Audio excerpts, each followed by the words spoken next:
SwayamPrabha. Digital India. Educated India.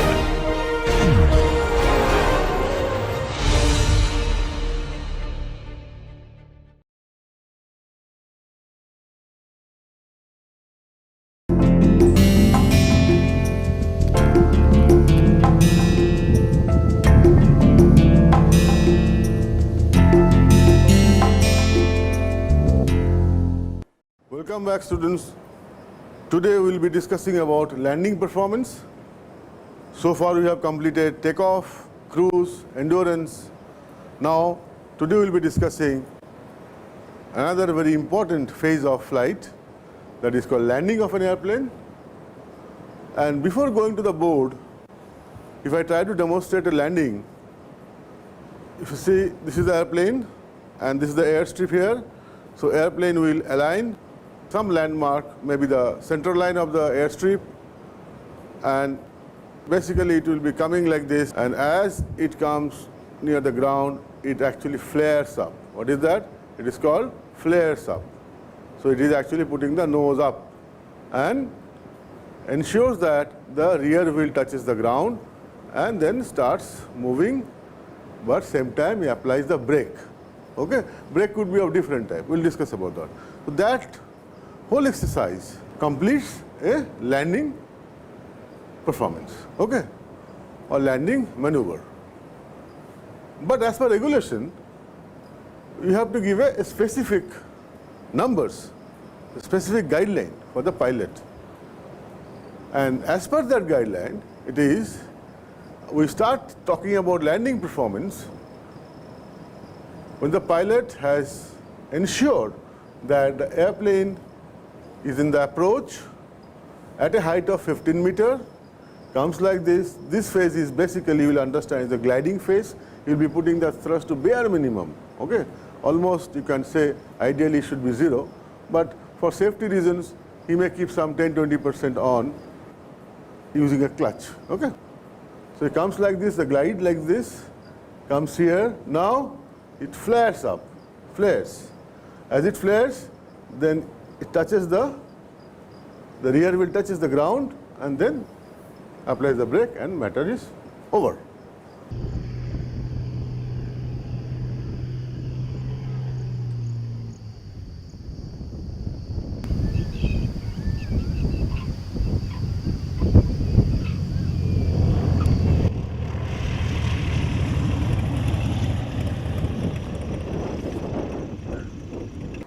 What is our aim? Our aim is to find out this distance, which is the landing distance.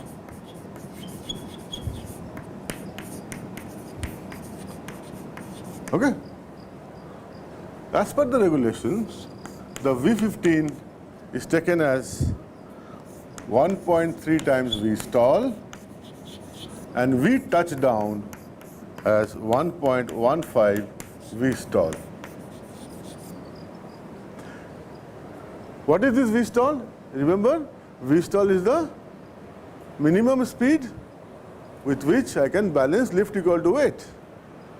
But in this case, when I am talking about V stall, please understand this is with flaps on, right? That is, high lift devices are operative now. The flap is deflected by 10 degrees, let us say 20 degrees. So when I am calculating V stall, I should take the CL max value with flaps on. Also, you must understand that V touchdown should be as low as possible to ensure that the impact on the structure is less. Okay? So with this understanding, let us try to find out first this distance, which we call SA. SA means, the notation only tells you that it's the air. So airplane was air till it touches here, till it starts flaring up. This another question comes to our mind. When I'm calculating V stall, what should be the weight? Because for takeoff distance, we have taken the W takeoff, that is full. Airplane with passenger, with fuel, complete fuel. But when you are coming down, landing after operation, please remember that actually the weight of the airplane has reduced. It has reduced by the amount equal to the fuel consumed. Okay. So touchdown estimation, when you are doing, you have to see what is the weight during the time it is now going for a touchdown, which is definitely not equal to the takeoff speed if everything is normal. Okay. And also there is, during this, some CL is prescribed, that also we'll be talking about. Okay. But before I do this computation, please also understand, I am saying this phase is a gliding phase, right? Gliding, almost a gliding phase, right? What does that mean? You remember, we have studied the gliding flight, and I repeatedly mentioned gliding flight doesn't mean it is meant for a glider only. This concept we'll be using even for aircraft, because aircraft during landing, it has a phase almost like a gliding, where thrust is put to very nominal value. And if this is V, lift is here, weight is here, and drag this side, we are now expert. And this angle is gamma, flight path angle, which is negative, which is nothing but, you see, here. Okay? Try to draw the similarity. In this case, what we learned? I want to come along this line with a constant speed, because I am landing at a constant speed. So in both the axes, there should not be any net force. So what does it mean? It means D minus W, the component of W. So I have here W cos gamma, and I have here W sin gamma.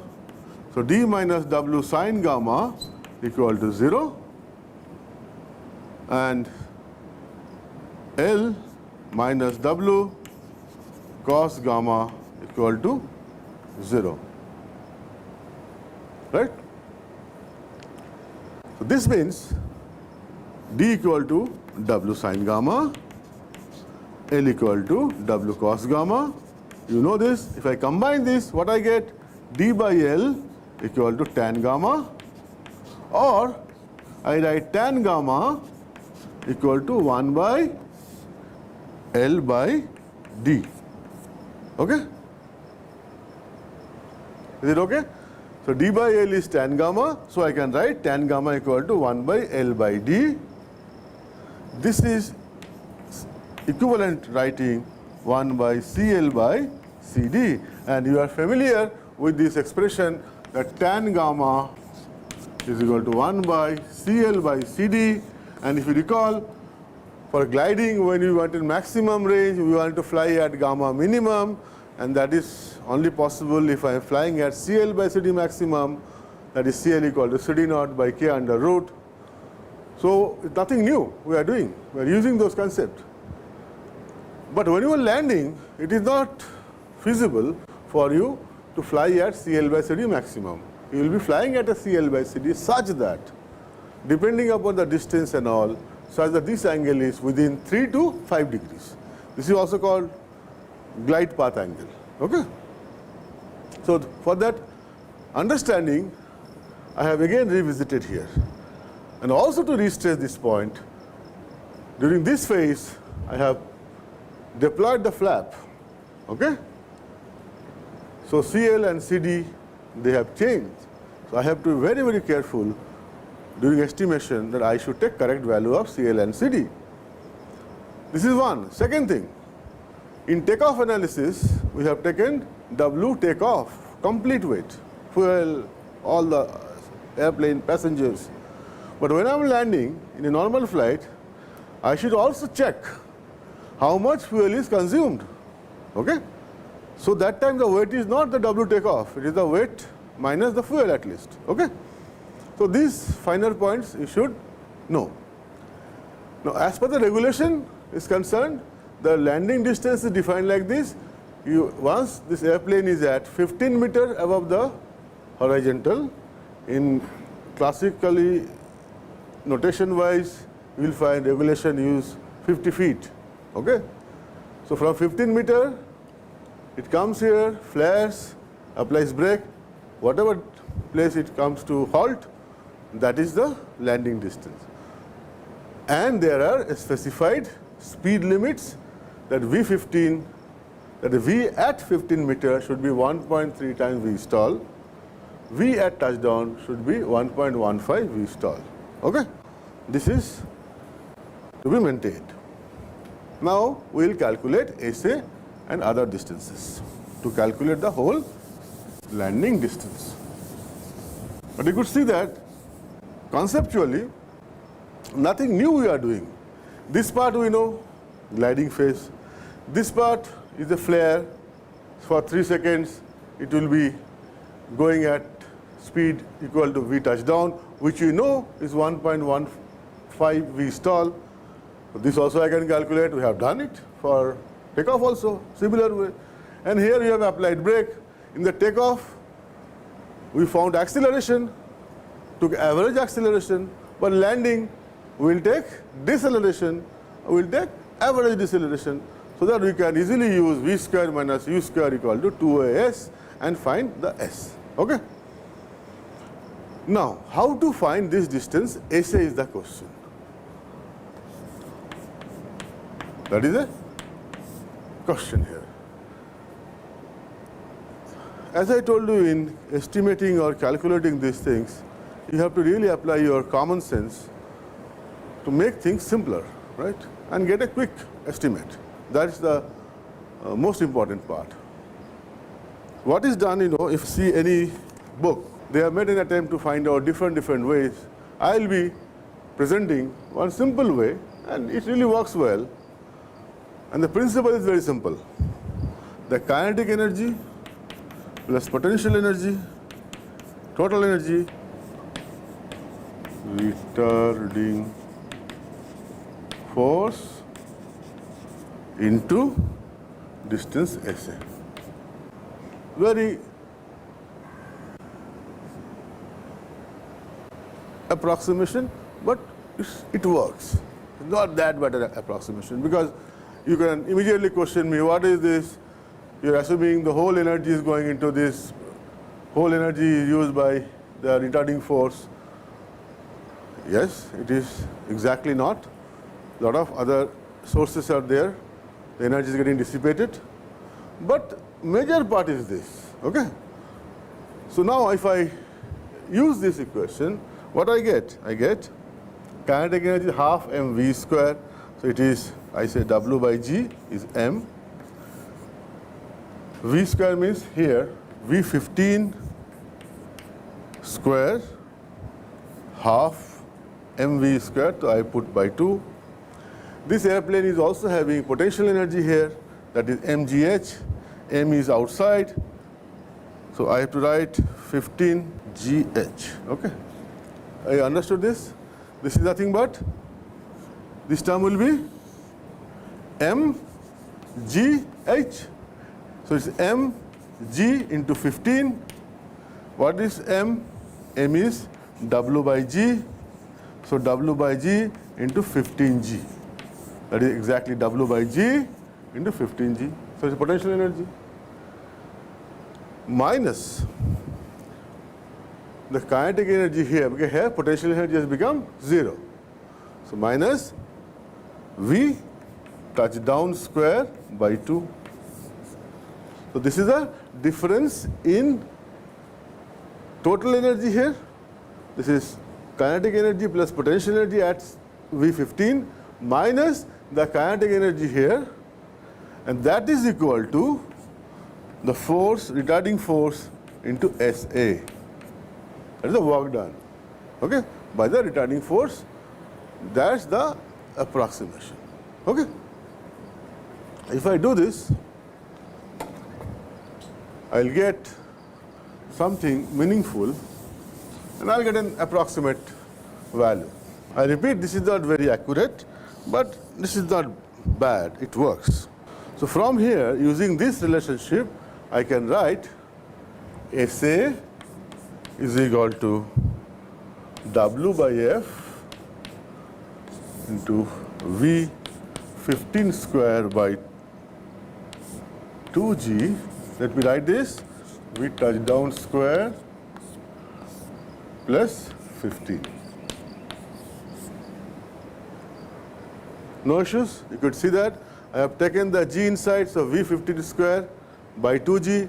This is minus V touchdown square by 2g, and this g cancels. So this looks pretty good. Okay. Now enjoy the approximation. How these great people have made life so simple and got some relevant numbers. And these do not happen just because of lack of knowledge. This happens because those who have done this approximation and worked in the field, they have experience to really apply their common sense to apply in a manner which makes life comfortable without causing much error. It needs lots of experience, and please enjoy that. Okay. What is being approximated is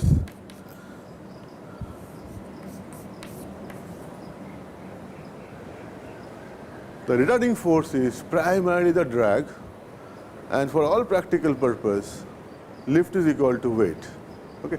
You also understand that lift is not equal to the weight during the gliding. Okay. If you see what we have seen, if this is the gliding, they are coming down.